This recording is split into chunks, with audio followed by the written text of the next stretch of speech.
Bom, primeiramente, mais uma vez, bom dia. Muito prazer estar aqui com vocês. E vendo a Alessandra falar, fui também relembrando aqui vários momentos que me fizeram escolher essa apresentação para vocês. Eu sou a Alessandra Passos, podem chamar de Elis, sou aqui da Bahia e representando aqui a Bahia, acho que tem mais algumas das colegas aqui da Bahia, depois a gente se manifesta aqui. E um dos grandes momentos da minha carreira foi justamente quando o EDR entrou, né, nesse meu arcabouço aqui de ações e se tornou um dos principais, né, por toda a riqueza que vocês já conhecem bem e foi bem solidificado aqui também na apresentação de Alessandra. E de todos os casos, por exemplo, esse ano foi um ano que depois do Congresso do México, eu tive lá mesmo assistindo as palestras maravilhosas, eu fui tendo muita reflexão, né? Eu preciso, o pensamento que eu tive foi, eu preciso também compartilhar, porque muita riqueza é extraordinária até hoje. Depois de anos e anos aplicando, eu ainda me surpreendo com os resultados. Isso é muito lindo. Então, esse ano foi um ano assim que eu apresentei, né? Trouxe casos tão maravilhosos quantos, mas assim no livro que vai ser publicado lá em Foz, teve um caso assim riquíssimo. O que vai ser apresentado também na apresentação mesmo de Foz, que é um caso atual assim, dos mais brilhantes assim, desse ano. E esse que quando eu fui buscar assim, o que eu posso fazer para contribuir de forma ímpar no Nordeste, espero que eu consiga acessar isso, né? Consiga alcançar esse objetivo. Foi um caso que foi logo no início. Então, assim, eu ainda estava fazendo a formação, tinha acabado de fazer o N2, se eu não me engano. Eu lembro que no N1 eu já perguntei para a professora na época, né, para a facilitadora, se era possível já aplicar, ela autorizou. Então, para todos os pacientes do consultório que eu vi que realmente o VDR, dentro do que eu já conhecia, poderia contribuir, eu coloquei, e foi extraordinário. E esse foi um dos casos. Então, assim, eu trouxe esse título porque depois vocês vão entender um pouco o caso aqui, vocês vão perceber o quanto ele traz realmente essa importância de que quando a gente lembra, é um passo para a decisão.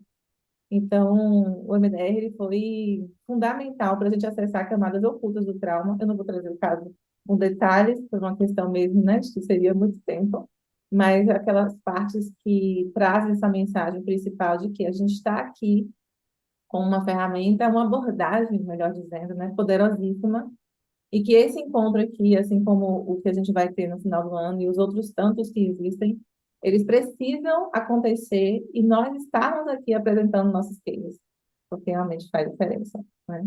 Então, o principal ponto que eu quero trazer aqui hoje é um dos grandes benefícios que o MDR trouxe, principalmente para esse caso que eu vou apresentar, que foi a questão do trauma não ser apenas uma narrativa verbal, né? Isso a Francine fala bem, né? Eu já vi também o André Monteiro falando isso muitas vezes, e esse para mim foi uma das coisas mais extraordinárias, porque eu já tinha antes do MDR entrar, eu tenho quase 20 anos de clínica, e eu já tive, assim, casos desafiadores, onde a pessoa tinha muita resposta monossilábica, muita dificuldade de interação, e eu fui usando os outros recursos que eu tinha, foram casos também bem-sucedidos, mas o MDR ele trouxe essa potência, assim, que para mim foi assim, extraordinário entender isso, né? E a gente já sabe, né, que as memórias ficam armazenadas de forma disfuncional, a gente tem ali o processo de fazer toda a aplicação das 8 fases sem precisar necessariamente fazer um processamento através da fala, né? Então, para mim, isso foi muito rico e esse foi o ponto, assim, que eu acredito que pode contribuir também, né? Não só do que a Adriana trouxe, com certeza vocês vão trazer, mas essa apresentação, o objetivo é que a gente olhe e fale, nossa, eu posso também, né, fazer um grande resultado, contribuir, né, não somos nós que fazemos, contribuir para um grande caso, um grande desenvolvimento de mais do ser humano, sem ela ter as habilidades principais que a gente tem na nossa cultura e na psicologia, que é a terapia pela fala, né? Então, assim, quando ela chegou no consultório, uma cliente, ela tinha por volta ali de uns 24 anos, 25 anos, né? É uma pessoa que visivelmente você percebia ser mais simples, né? Não tem muito repertório de fala. E assim que ela chegou no consultório, ela teve vários elementos que, por uma experiência, eu já percebi que poderia se tratar de TECT, né? Ela estava, inclusive, assim, ansiosa pelo fato de estar indo buscar terapia pela primeira vez que ela teve contato com um psicólogo. E as respostas somáticas que ela apresentou já demonstravam ali que tinha algo além daquilo que ela estava conseguindo verbalizar, né? E eu não tinha, na época, eu estava, como eu falei, né, terminando o N2, se eu não me engano, então, assim, eu não tinha os recursos que eu tenho hoje. Por exemplo, eu vendo a Alessandra falando aqui, né, trazendo, eu falo, nossa, hoje eu uso tanto o DIR, né, eu uso tanto esse, mas na época não tinha essas habilidades. Mas com o que eu tive, que é essa mensagem também que eu quero trazer, que foi, né, o protocolo básico que a gente tem, foi extraordinário. Então, isso não impede da gente fazer um bom trabalho, né, e realmente fazer a diferença. Ai, cadê? Então, é uma mulher, né? Eu percebi que tinha um diagnóstico de TEPT. Na época, eu ainda usei outras ferramentas de avaliação para poder, uma anamnese que eu tinha bem focada em TEPT, para poder chegar a essa percepção, né? Ela tinha uns sintomas bem visíveis. Na primeira sessão mesmo, de ansiedade elevada, muita vergonha de estar ali. Então, você via a linguagem não verbal, a linguagem corporal de vergonha, de inabilidade de estar ali falando, né? Ou melhor, não falando, mas se sentindo exposta. É como se, depois, quando a gente avançou em outros momentos de terapia, que ela já estava com falas bem planejadas, bem mais, fazendo parte do repertório dela, mas eu lembro que a sensação que ela me trouxe depois é que ela estava despida, né? Então, foi bem interessante, porque eu percebi isso mesmo na primeira sessão. Então, eu segui um pouco do que eu já fazia antes, né? Então, eu tive a primeira sessão, não teve nada associado diretamente ao MDR, então, eu foquei muito na entrevista psicológica, e depois, nas sessões seguintes, já no segundo encontro, que foi menos de uma semana, então, eu vi realmente a demanda e organizei a agenda para que eu conseguisse encaixá-la dentro de um espaço de menos de 7 dias. Eu me lembro bem disso, né? E aí a gente seguiu com o MDR, né? Então, a Alessandra trouxe até um ponto bem interessante aqui, que assim, não vou trazer aqui sequenciado, que foram assim, todas as sessões seguidas. Na verdade, a gente levou, por exemplo, na fase 1, a gente levou em torno ali de 2 encontros. Então, na época, eu não tinha ainda as expertises que tenho hoje de conduzir isso com mais propriedade, né? Então, a primeira sessão, por exemplo, a gente eu foquei bastante em identificar o caso mesmo, né, complementar a anamnese que eu já tinha trazido.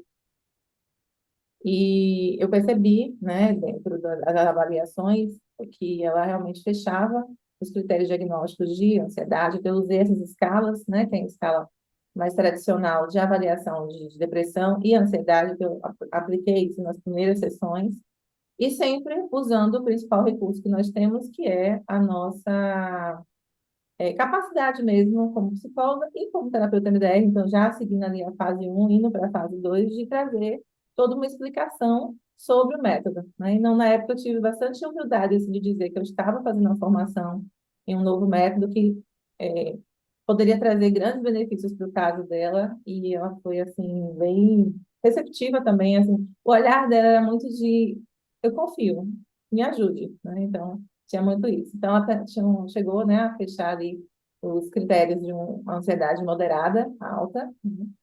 Muitas respostas somáticas, então, sempre muito, você percebia um certo tremor nas mãos, a pupila mais dilatada, né, a mão suando, ela tinha na mão também que demonstravam isso. A ansiedade, a depressão ficou mais ou menos no nível moderado. E quando a gente foi avançando, né, quando eu comecei a aplicar, depois daquela fase de aplicação, né, mais ou menos ali na fase 3, a gente começou a perceber, né, várias crenças. Então, assim, eu sou incapaz, eu não consigo, eu não consigo falar. Ela botava muita mão aqui na garganta, então, assim, a gente nem tinha chegado ainda naquela fase do escaneamento corporal, mas já dá para perceber bastante. E o meu grande desafio foi esse, né? Como eu vou utilizar uma ferramenta nova até então, com um caso que eu não posso usar aquilo que eu já tinha uma grande expertise, que era a terapia pela fala, né?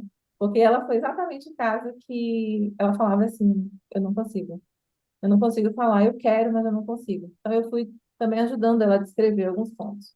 Quando nós conseguimos chegar nessa crença negativa, que foi eu, né, sinalizando olha, eu vou citar para você aqui algumas crenças, algumas formas de pensar, e você vai percebendo se isso se aplica a você, né?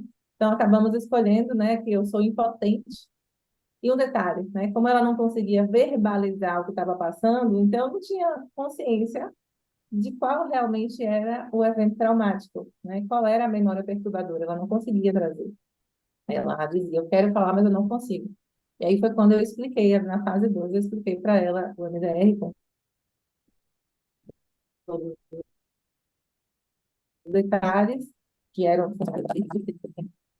E eu lembro do olhar dela quando eu disse assim, olha, e essa é uma das terapias que eu faço questão de começar a aplicar com você, porque não há necessidade de você falar. Eu só preciso que você esteja aqui e que você me permita, né, te estimular a você pensar. Se você conseguir lembrar, né, e pensar nessa situação que você está aí já lembrando, que eu tenho certeza, e ela fazia assim, a gente já vai conseguir muita coisa, tenho certeza.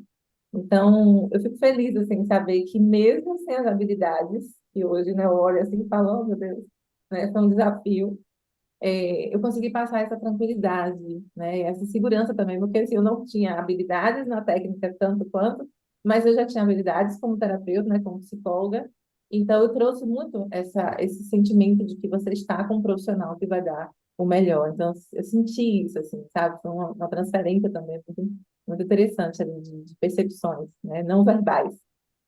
E a crença positiva é que eu também fui ajudando ela, né, a chegar na capacidade de nomear a crença, e ela trouxe, né, que eu posso ter controle. Ela quis dizer controle sobre si mesma, de que aquele pensamento intrusivo não faria mais parte da vida dela, né? Na parte que a gente foi fazer a classificação né, na fase 3 né, do SUD, eu expliquei como era e tal, e eu lembro que ela fazia assim 10, né? E aí eu fui explicando. E na hora que a gente começou, né, eu terminei de aplicar, ela chegou aqui e mudar. Então, eu achei bem positivo. Ela mesma tem iniciativa, já que ela não tinha muito esse repertório, de dizer, não, 10 não, acho que 9. Então, ali eu falei, então é 9. Né? Então, eu sustentei aquela decisão que ela já conseguiu tomar ali. Então, foi bem positivo também. E o VOC 2, né? Que aí ela foi mais veemente, assim, falar 2. Mas foi bem interessante. E seguimos, né, a dessensibilização, então, assim, ela tinha bastante repertórios somáticos, né, então, eu fui fazendo também, eu fui introduzindo, então não foi, assim, hoje, né, olhando, eu não segui exatamente, né, por exemplo, eu estava na fase 3 mas aí eu percebi que ela já estava hiperventilando mais, então aí eu dava uma paradinha e fazia uma técnica de respiração, aquela respiração diafragmática, que já tinha no meu repertório profissional, então, eu fui trazendo para ela, eu já conhecia a terapia polivagal, né, a teoria, então eu fui explicando também qual era a respiração que ativava o nervo vago, e isso conseguiu contribuir.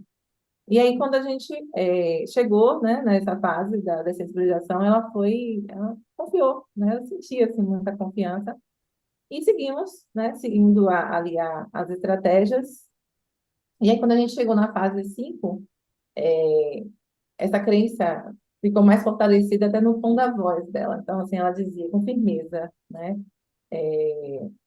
Zero, VOC zero, no caso, né? Quando eu cheguei à explicação, ela falava seis, desculpa, 6.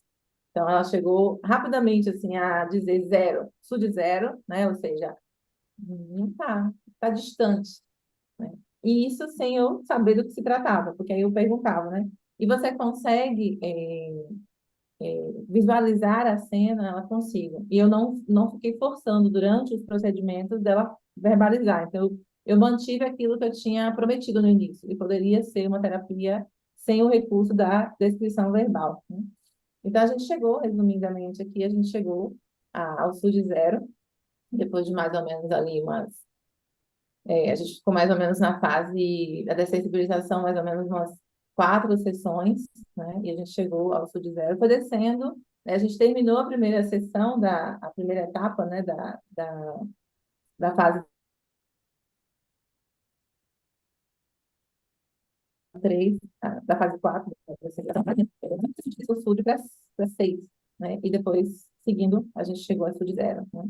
E o VOC subiu para 7, né? Então, foi bem significativo também, né? Ela falou 6, depois ela foi lá e se corrigiu também, falou não, 7. né? E você via uma linguagem corporal totalmente condizente com aquilo que ela estava verbalizando, né? Então foi visível, assim, né? A diminuição dos sintomas ansiosos, depressivos. Ela começou a trazer relatos, então, a partir mais ou menos ali foi mais ou menos a oitava, nona sessão de encontro nosso, e a gente estava ali na fase 5 de instalação, eu fui percebendo ela já menos monossilábica. Então, ela começou a trazer mais informações sobre a vida atual dela, né? E só para vocês entenderem, assim, ela era caixa supermercado, então ela nunca nem tinha ouvido falar de psicólogo, e ela estava vivendo uma relação que não chegou a ser abusiva, mas era bem tóxica, e isso foi que desencadeou os eventos, né, com um disparo mesmo, né? O disparador foi essa relação, a forma como ele estava se relacionando com ela, e foi aí que ela começou a vir à tona questões do passado. E como ela disse depois, eu nem sabia que isso estava dentro de mim, eu nem sabia que isso fazia parte da minha história, né? Ela não foi uma coisa que atravessou a vida dela, né? E ela teve melhoras sociais, então, assim, a comunicação comigo, a comunicação na recepção, na época era o consultório físico ainda, e relatos do trabalho. Então, ela começou a trazer, né, de que ela estava vivendo também uma toxicidade na relação profissional, ela era caixa do mercado, e ela tinha excesso de carga horária e tal, e ela já começou a ter falas de posicionamento, né, de análise crítica daquilo que ela estava vivendo. Então, isso foi, assim, de uma riqueza muito grande, né? E eu acabei não trazendo, mas assim, na fase 6, quando a gente fez o escaneamento corporal, né, ela botava essa mão muito forte na garganta, mas como eu tinha feito entre as fases do NDR por uma não tão habilidade como eu tenho hoje, eu fui percebendo que ela foi gradualmente ampliando esse repertório de fala, né, por conta de eu sempre voltar para a temática de que você está como profissional, né? Então, aquela questão da instalação, né? Que naquela época a gente ainda falava, né? Do lugar seguro, né? Então, isso foi bem positivo também. E aí, ou seja, né? Só para vocês entenderem, a gente conseguiu fazer todo o procedimento a chegar a SUD zero, sem eu saber do que se tratava. Então, isso foi muito desafiador. Então, essa era a mensagem principal, assim, que eu queria trazer. Foi muito desafiador.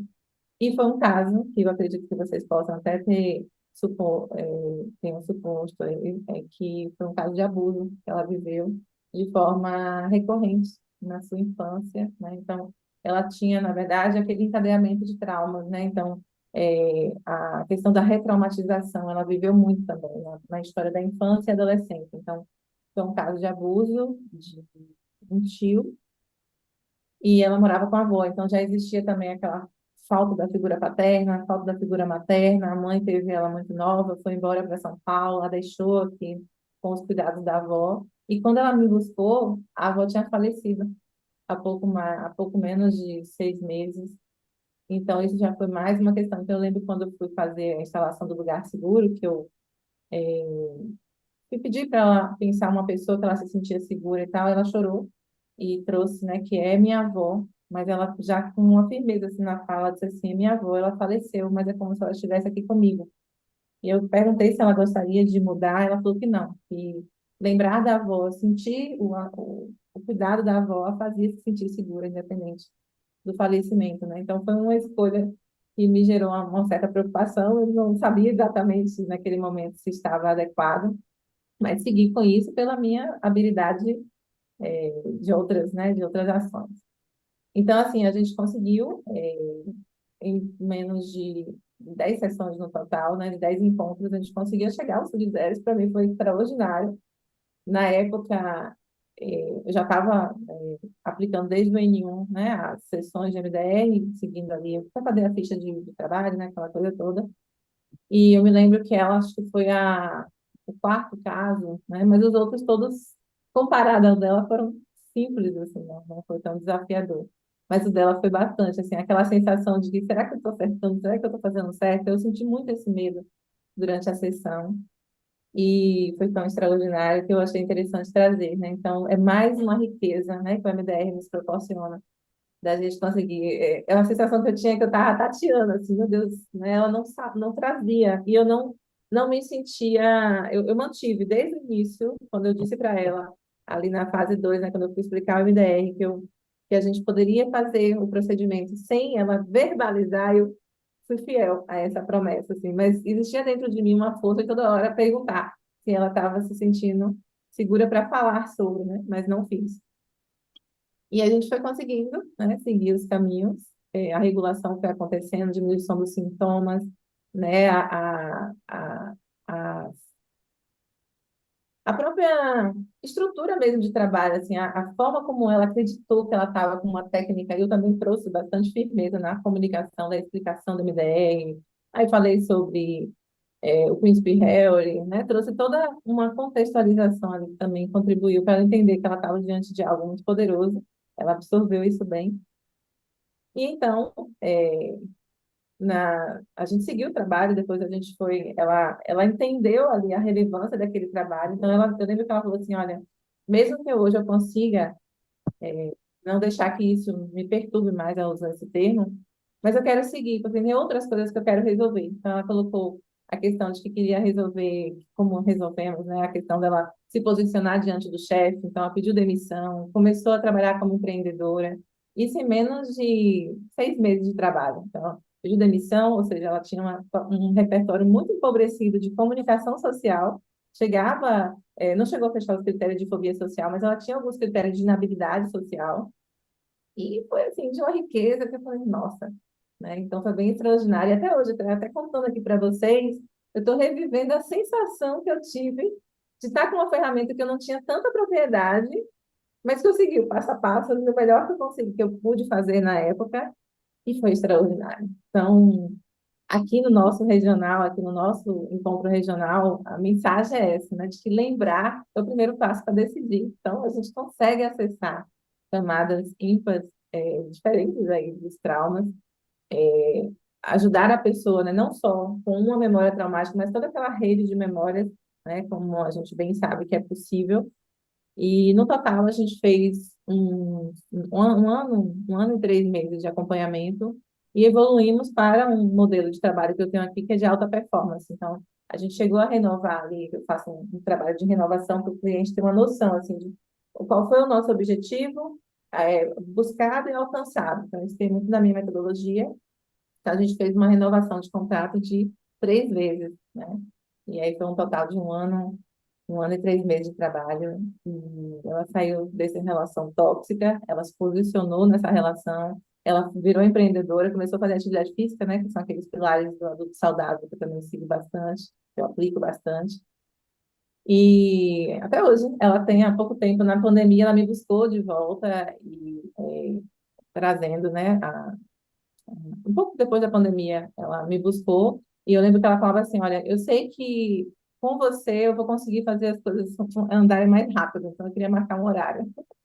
E foi uma coisa bem pontual mesmo, de decisões da vida, né? Então, ela foi quando ela saiu dessa relação tóxica e seguiu. Hoje é uma empreendedora, ela trabalha ela tem uma loja de roupas fitness e biquínis, e está muito bem, comprou seu carro, mudou de casa, pagou o aluguel, se posicionou na vida, e o mais importante de tudo, né? Como diz a Francine Shapiro, ela deixou o passado no passado. Então, lembrar é o nosso caminho para poder conseguir decidir por uma vida melhor, decidir se posicionar e não deixar, né, que aquilo que a gente não teve controle, nos controle para toda uma vida. É isso. Muito bom. Depois tu deixa os teus contatos. Henrique também não está colocando aqui, mas deixa Depois assim. tu deixa no chat, no teu Instagram. Parabéns, Elis, que lindo, que processo lindo. E é só comentando assim, eu ouvindo aqui, meu olho brilhando, porque eu acho que o olho todo mundo brilha, né? Que realmente assim, a gente não precisa que o paciente conte, né? E tem esses traumas mais dolorosos que por proteção é melhor que nem conte. E o paciente saber que a gente, terapeuta, está ali disponível para ele, mesmo sem ele conseguir contar no limite dele, isso fortalece a relação terapêutica. Então, assim, não é porque ela não contou, não é porque não confiava, né? ela não contar e você respeitar isso, e você conseguir estar com ela meio que, né, o reprocessamento às cegas ali, é um ato de confiança, é um ato né, que fortalece esse vínculo, e isso sim é uma base mais, né, mais linda ainda, que fortalece que a coisa conclui. Você concluiu agora, assim, ela confia tanto em você que, que ela quer continuar crescendo nesses processos. Então, parabéns, muito bom.